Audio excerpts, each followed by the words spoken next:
Olá, olá! Bom dia, boa tarde, boa noite, dependendo da hora que você estiver vendo essa aula. Sejam muito bem-vindos à melhor aula de mitologia que vocês vão ter na sua vida. Melhor aula de letiva, mano. Isso eu garanto. Não, na verdade eu não garanto. Mas é muito boa, com certeza. E seguinte, hoje a gente vai ver mitologia egípcia. Uma das melhores mitologias aí, pra mim, uma mais legal que a mitologia grega. Apesar de que a mitologia grega é mais extensa. Mas é isso aí. Vamos fazer alguns combinados. Presta atenção. Esse vídeo vai estar no YouTube. Vocês vão poder acessar a partir de lá também. Só que só vai poder fazer o formulário da aula que nem nas duas últimas tarefas. Só quem assistiu a aula. Se tiver alguém que responder o formulário sem ter assistido a aula, pegando o respaldo da internet, eu vou dar 0. E eu sei quem assistiu. Eu tenho acesso a isso. Beleza? Então, se você não assistiu a aula, né, avisa o coleguinha. Se ele não assistiu a aula, ele vai fazer o formulário de recuperação. Beleza? O formulário dessa aula é só para quem fez, para quem assistiu a aula, para quem fez de verdade. E vocês vão ter uma das melhores aulas da sua vida. Porque essa aula é muito top. Simbora! E lá vamos nós. Mitologia egípcia. Hoje nós vamos ver a criação do mundo segundo os egípcios, a rebelião dos deuses e o ciclo de Ra. Na mitologia egípcia, no princípio, não havia nada exceto Num, que era o não-ser, também conhecido como o oceano primordial. Desse oceano primordial, desse caos, surgiu Atom, que é chamado também o Deus Criador. No entanto, as versões da criação na mitologia egípcia existem 3 formas aceitas, onde o primeiro dos deuses é tido como Atom, o segundo é Ptah, que criou as coisas a partir do seu coração, e o terceiro é Amon. Amon é o deus escondido, deus misterioso. No entanto, Amon, ele é o deus dos pobres e indefesos. Ele pega as causas nobres dos necessitados para poder atender. Prestem atenção numa coisa. Essas 3 divindades, Atom, Ptah e Amon, compõem um único deus, uma entidade. Na mitologia egípcia, 2 entidades diferentes podem se tornar uma só, ou mais até. Então, por isso, vocês vão ver o seguinte: Atom, Ptah e Amon são conhecidos também como Ra, o deus Sol, o deus superior da mitologia egípcia. Era Ra.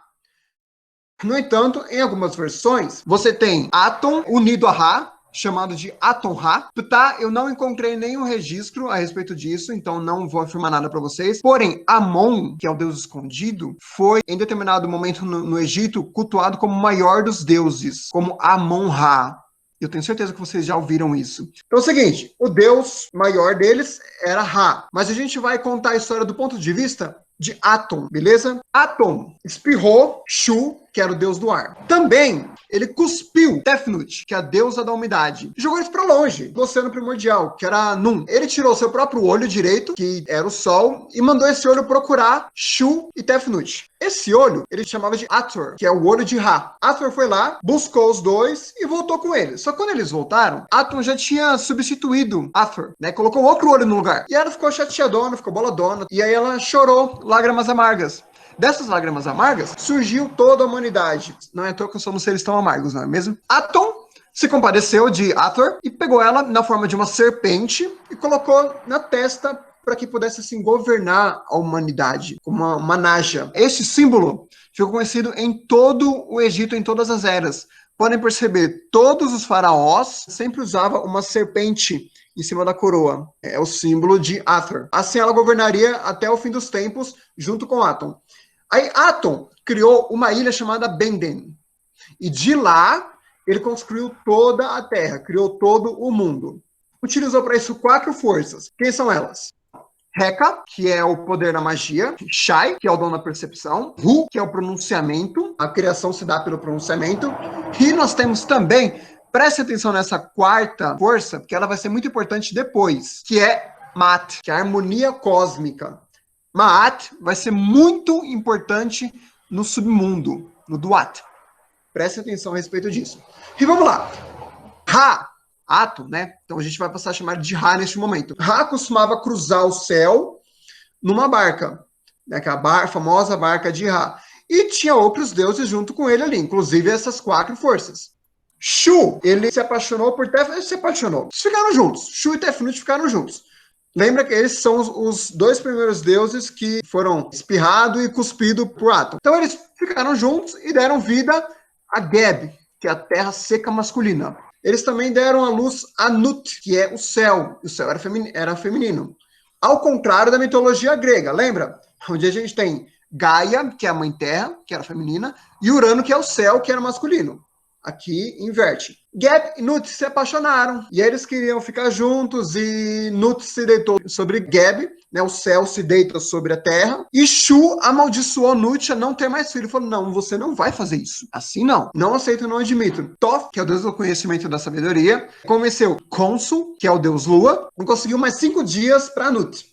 Nesses 5 dias, Nut deu à luz a Osíris, Horus, Set, Isis e Neftis. Shu não gostou da ideia. Falou: a minha filha, não, cai fora. Ele segurou o céu, Nut, e separou da terra, que é Geb.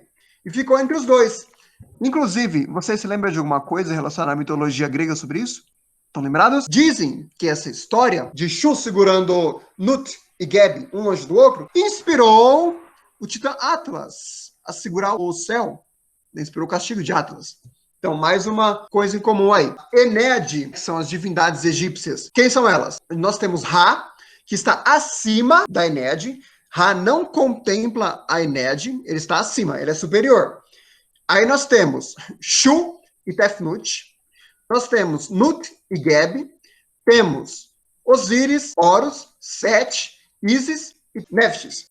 Essas são as principais divindades egípcias que compõem a Ened. Osíris se casou com Isis, enquanto Set se casou com Neftis. E Horus, coitado, ficou sozinho, ficou solteirão. Não se casou com ninguém. Osíris, ele era o deus, a personificação da ordem, enquanto Set era a personificação do caos, o famoso Xablau. Osíris reinou sobre os homens. Ele era um faraó sobre os homens.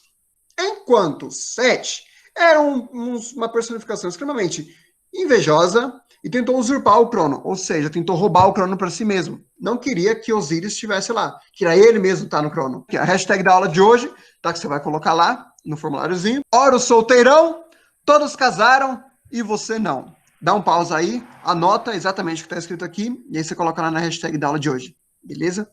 Continuando a historinha. Osíris e Set, em determinado momento, trocaram suas esposas. Um se deitou com a esposa do outro. O que houve? Set, ele era estéril.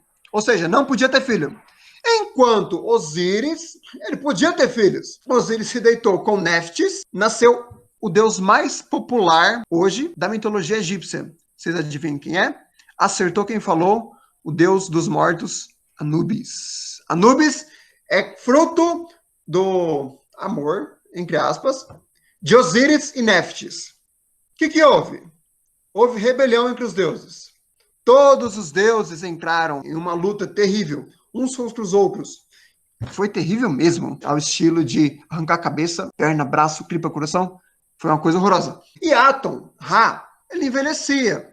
Thoth aconselhou a Atum e este nomeou Horus como seu defensor. Horus virou defensor de Atum. E Horus lutou contra Set. Nessa luta, Set arrancou o olho de Horus e Horus arrancou os testículos de Set. Não deixou barato, não. Horus, além de fazer isso, derrotou muitos dos deuses rebeldes para poder tentar trazer harmonia novamente ao universo. E decapitou muitos outros também. O que é decapitar?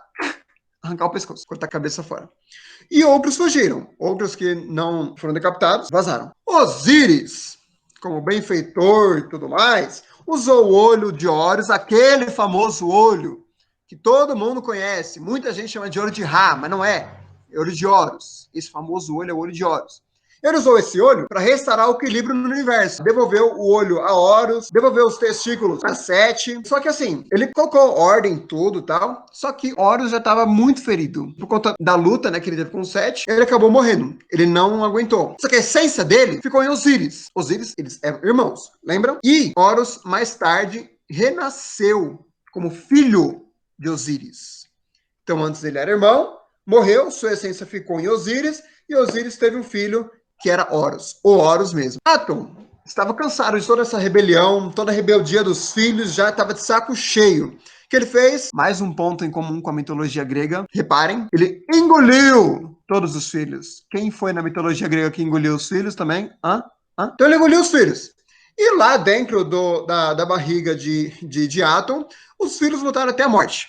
Um culpando o outro e cheio de rebeldia e tudo mais, eles se mataram. Só que os deuses, né, não morrem mesmo. O único que morreu foi Horus, de verdade. Mas ele renasceu depois, então, né, ficou elas por elas. A humanidade, meus queridos, se corrompeu, que era má, era péssima. E aí, Atom enviou Hathor. Lembra de Hathor? Que saiu lá no começo, que era o olho de Atom. Enviou para punir a humanidade. Só que ela saiu na forma da leoa Sekhmet. Aí aconteceu uma coisinha desagradável, que Atom não estava esperando. Por quê? Sekhmet provou sangue e gostou, se deliciou pelo sangue. E aí iniciou uma matança geral sem precedentes. Muita gente morreu por conta da vontade de Sekhmet de provar o sangue, de ter o sangue. Então começou uma matança sem fim. E Atom decidiu que estava na hora de parar, falando, não, ó, Sekhmet, vai com calma. Ele chamou ela, a traiu, deixou ela bêbada, e nisso fez com que ela voltasse ao normal, como Hathor mesmo. E aí, Hathor, ela também está associada ao renascimento após a morte. Aí nós chegamos no seguinte, o ciclo de Ra. Ra renasce perfeito a cada dia. É como os egípcios acreditavam. Ra, lembram? É Atom, mas chamamos de Ra porque ele é a maior divindade de todas. Ra, ele cruza o céu na sua barca todos os dias. Quando o sol nasce, ele é chamado de Manzet, que é o fortalecer. Ele está nascendo, está se fortalecendo.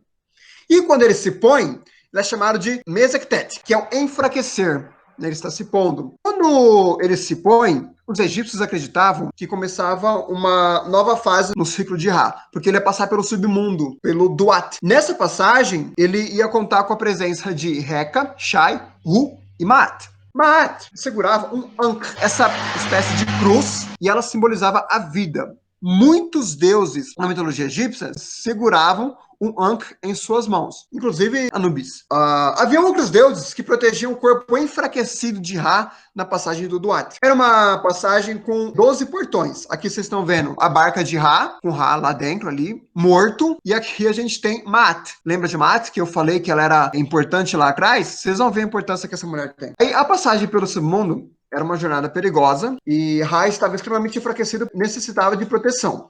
Um dos portões mais perigosos era o 7º portão. Por quê? Por conta de Apophis, ou Apep, que era a serpente primordial inimiga de Ra. Todas as noites, Apophis, ou Apep, tentava abocanhar Ra, para fazer com que ele nunca mais retornasse. Então os egípcios temiam muito isso, que o momento da noite chegasse e o dia não clareasse novamente. Isso significaria que Apophis conseguiu abocanhar Ra para sempre. Então ela queria destruir Ra, era uma serpente primordial.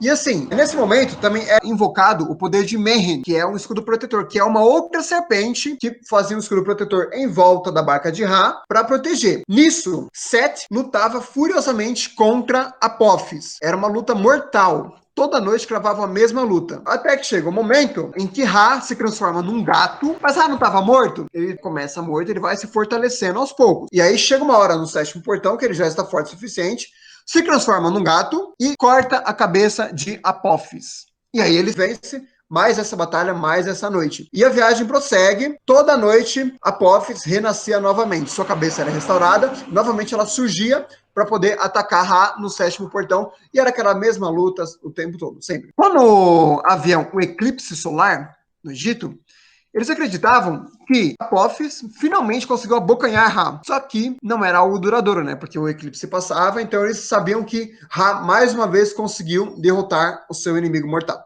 A 10ª região do Duat, ele encontra com Khepri, que é o renascimento. É um deus com a cabeça de besouro. Ele também segura o Ankh, repara. E assim, Khepri, ele une a sua alma com a alma de Ra. Na 12ª região, essa região é chamada de a vida dos deuses. A região é uma serpente monstruosa. O que acontece? A barca, ela tem que subir na boca da serpente para que possa renascer novamente.